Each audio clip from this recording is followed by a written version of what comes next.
What is up? All right, so today we are going to be talking about the 5 tools of baseball. This is really important stuff for you guys to understand as you develop throughout this journey. You got to know how you're being evaluated and what we need to focus on in training. So come on into the facility with me and we'll talk about the 5 tools of baseball.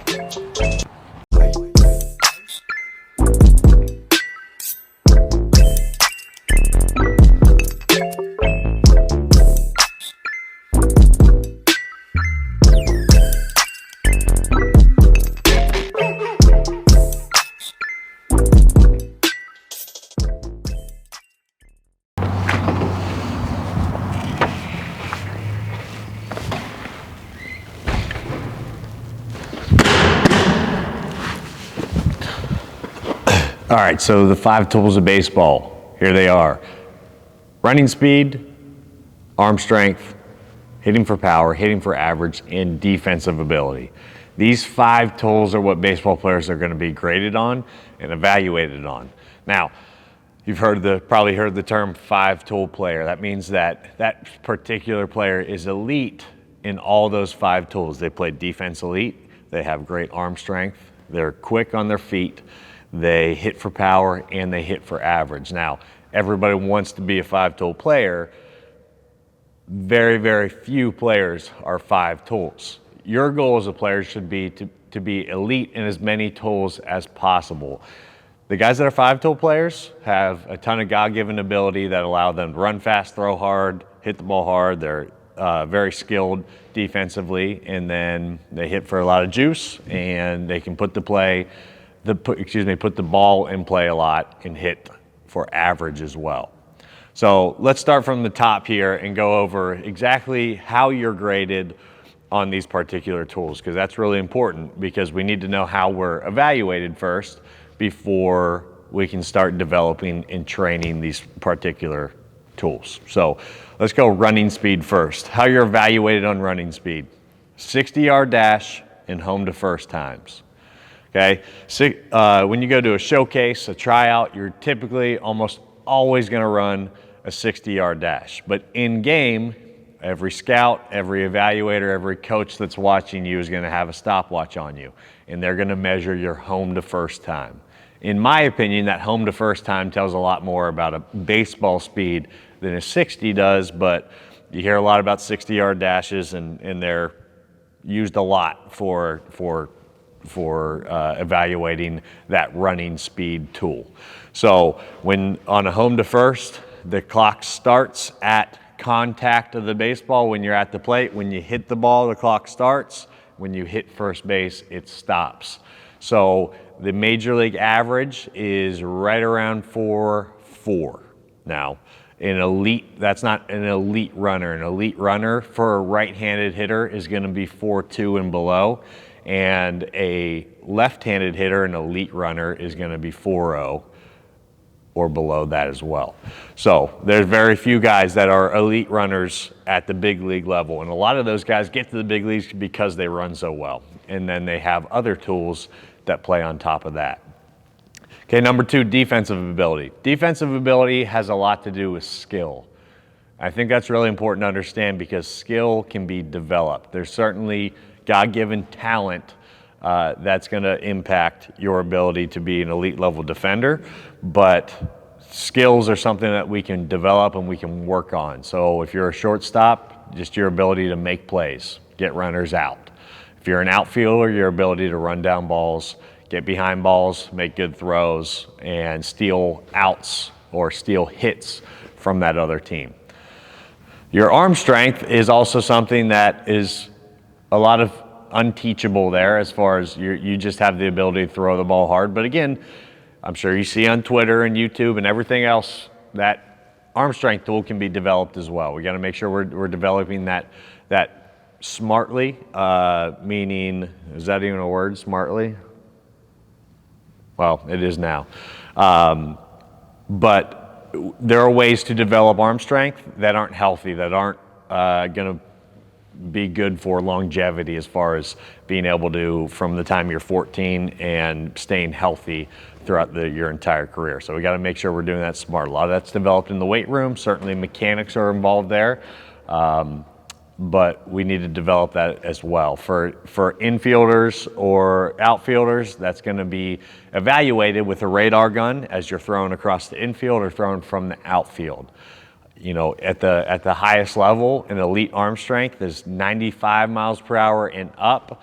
And I'd say in high school, anything 86 to 88 and up is pretty elite, and that's a good tool.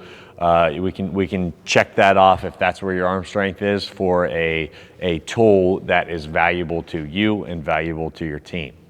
Now, the two tools that everybody wants to talk about are hitting for power and hitting for average. Hitting for power is typically going to be evaluated based on exit velocity. How hard can you hit this ball? There's ways to do it on the tee, off a front toss, off a BP, and that now they have TrackMan and StatCast and all those cool things that you see on MLB Tonight or on ESPN when guys hit the ball in the big leagues, where we can see in-game exit velocity.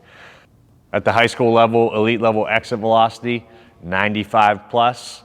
And at the big league level, all those guys are typically in triple digits as far as the elite level hitters. And now we're seeing guys that are hitting the ball 110 plus, which is just crazy to even think about. They hit a baseball 110 miles per hour, but they do that, and now at that level, that's considered elite for your power tool. Now, there's a lot more to being a power hitter than just hitting the ball hard. It's all, you know, there's a big approach aspect to that. Are we swinging at good pitches? Are we barreling a lot of balls? And if we're making good decisions at the plate, then I'm going to hit the ball harder and farther and find more barrels. And now that power tool is a legitimate tool for you as a player.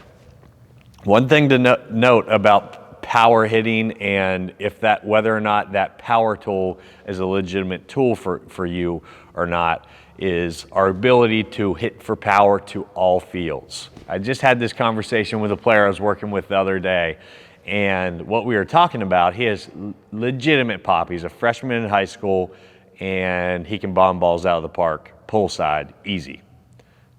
But the thing is, he's struggling driving the ball to the opposite gap, which is what we're mainly working on with him. And I said to him, so what would you say is your best tool? And he said, hit for power, which I agree. And I said, can you drive the ball over the left fielder's head? He's a left-hand hitter. Over the left fielder's head, so opposite field. He goes, I don't know.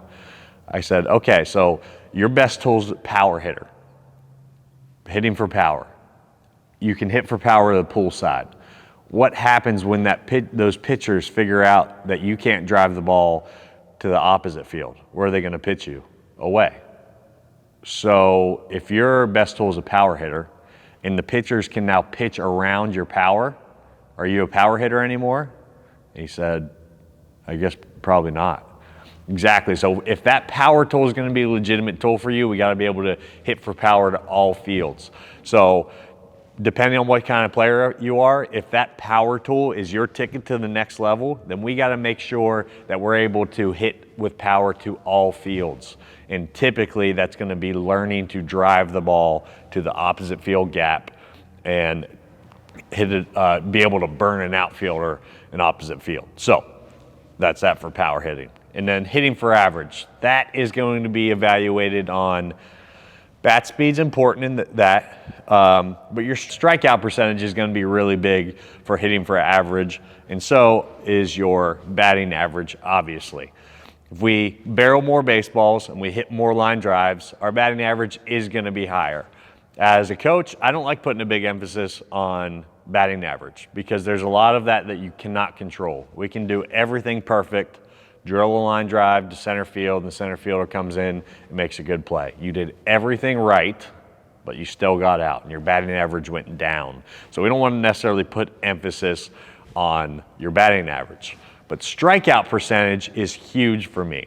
If our strikeout percentage is high, that means we strike out more and we put the ball in play less. The less we put the ball in play, the lower my batting average is going to be, which means that our tool, hit for average, is not going to be as good. If we strike out a lot, then hitting for average isn't a legitimate tool for you to add to your resume. So we want to make sure that we're training all of these things. So I'm in a batting cage right now. This is where we develop those hit tools, but we got to make sure that we're doing it right. Meaning the training that we're doing in the batting cage should be able to translate into in-game play. If we just come in here, hit off the tee, hit BP, just taking swings, not being in a challenging training atmosphere, then we're not improving in the game. We might be improving our swing, but there's a lot more than a pretty swing to being a good hitter as far as hitting for average and hitting for power. So make sure that we're in a challenging training atmosphere. So go over those 5 tools one more time. Hit for power, hit for average, arm strength, running speed, defensive ability.